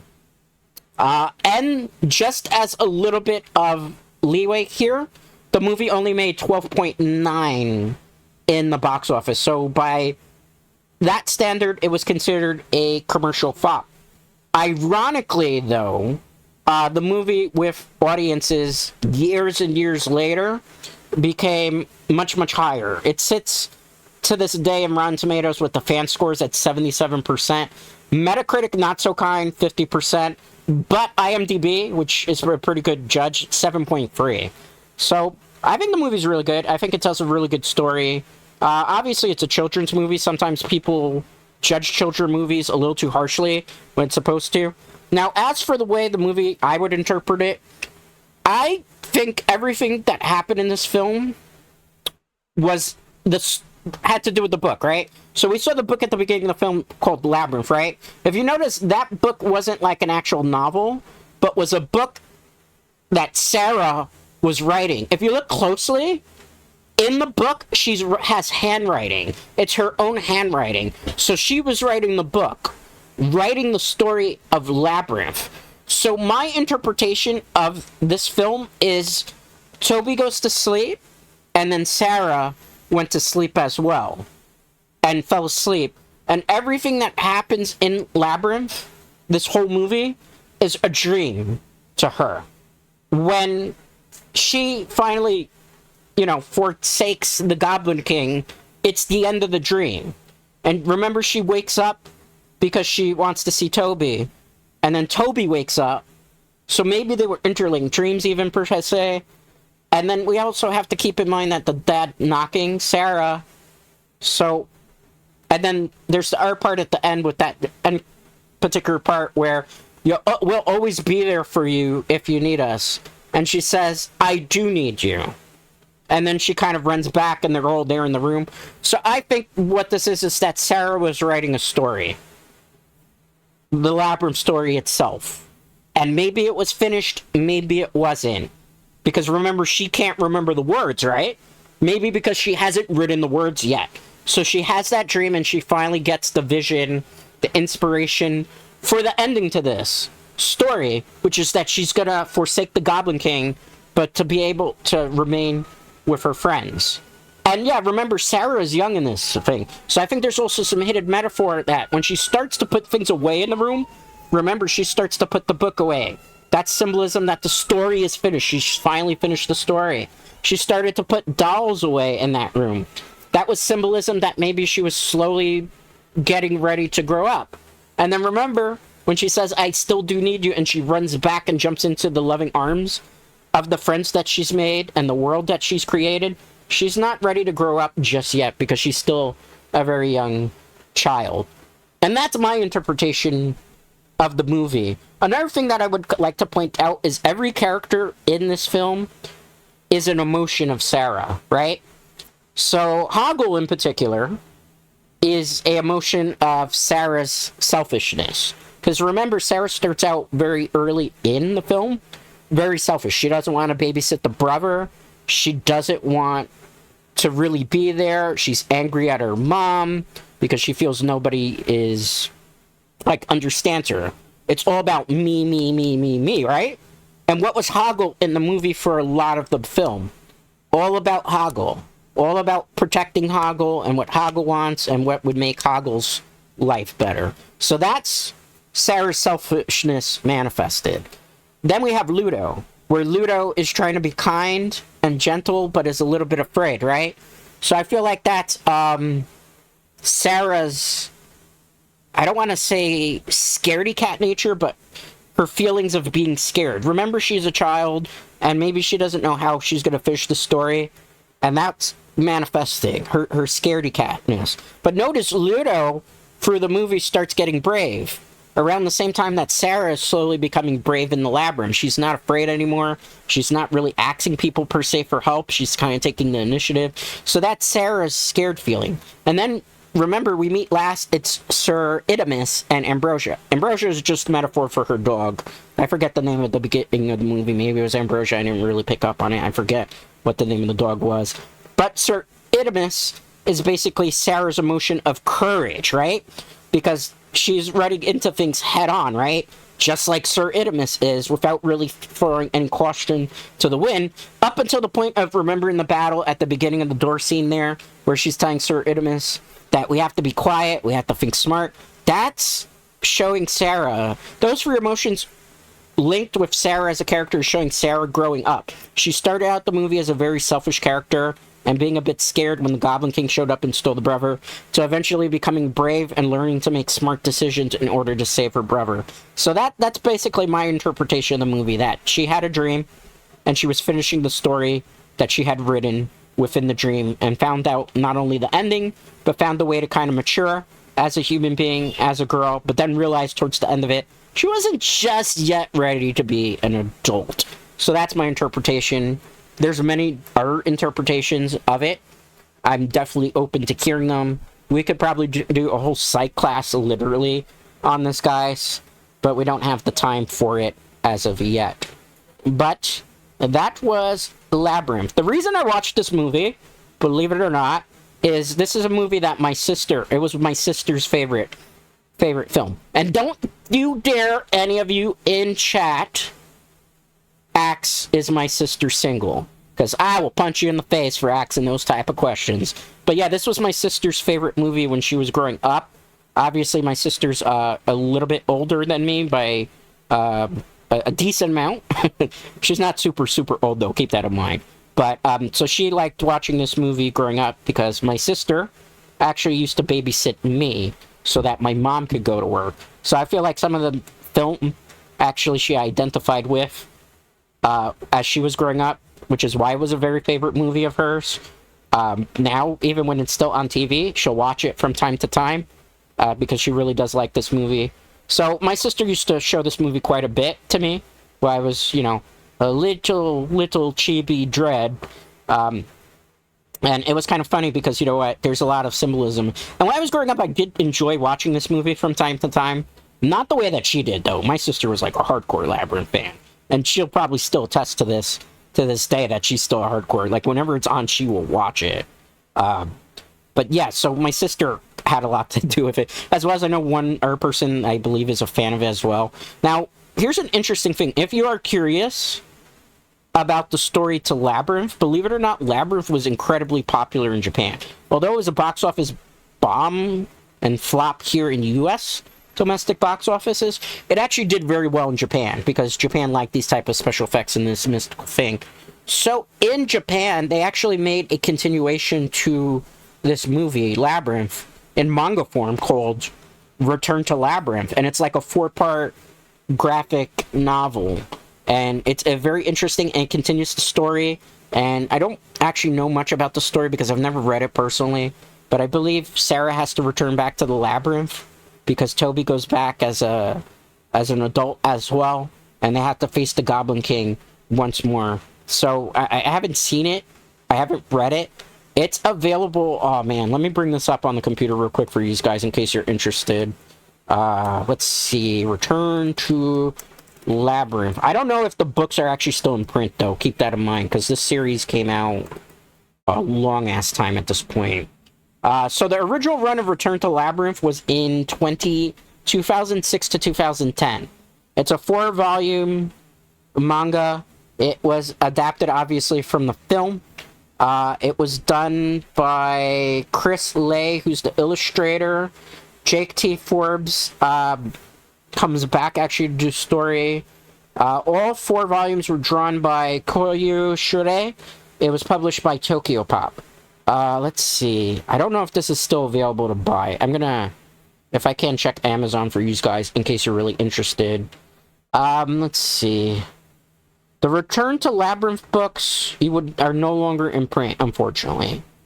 But you would be able to probably buy them on the used market if you're interested.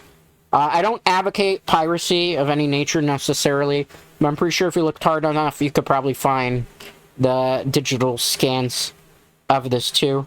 Just so you know, in regards to the Amazon readings for this, they were very happy with the book series. They said it was a phenomenal story of it. So if you're interested in continuing the story to kind of find out what happens next, that's the way to do it with Return to Labyrinth. So I hope these guys enjoyed this movie. It's definitely one of those nostalgia trips. I do definitely appreciate the film a lot more now, because obviously I work in film and television, so I'm able to appreciate all the symbolism and metaphors and personification of emotions and direction that Jim Henson takes. Like, yeah, this movie I think it's far too underrated and not as appreciated for the work of art that it is, which is kind of a shame because Jim Henson Workshop got bought up by Disney a long time ago, and now Jim Henson's Workshop is being put up for sale. I'm hoping it lands somewhere that can kind of turn the ship around, because Jim Henson really hasn't, the Workshop itself hasn't had a lot of hits lately. There hasn't been really, the last thing were the two Bump It movies, which first one was okay, second one I wasn't really a big fan of. And then, you know what, there hasn't been anything in terms of live action movies in a while. A lot of canceled projects, because Disney just didn't feel like it was marketable. I feel like Disney could have done a much better job handling with it. So they're actually going to be bought by somebody else. Hopefully it's up for sale. Disney doesn't want the license anymore.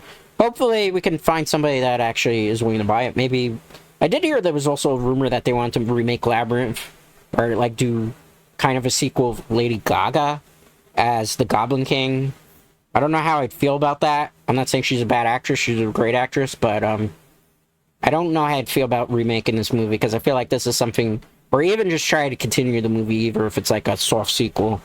But yeah, there's that. Anyway, the next movie will probably be, if I can find it available to watch, The Dark Crystal, a movie I've actually never seen. I've never seen it in all the life that I have. It's been something people have recommended to me. They say it's Jim Henson's best work, so to speak. So I definitely would like to watch The Dark Crystal with all of you. So we're going to watch another Jim Henson movie. I'm going to see if there's an easy way for us to watch it. If not, then I obviously will have to change the movie. But anyway, guys, that's going to do it for this movie night today. I hope you enjoyed it. Thanks for hanging out with me. Thanks for watching this movie. I do greatly appreciate it. And most importantly, I appreciate you.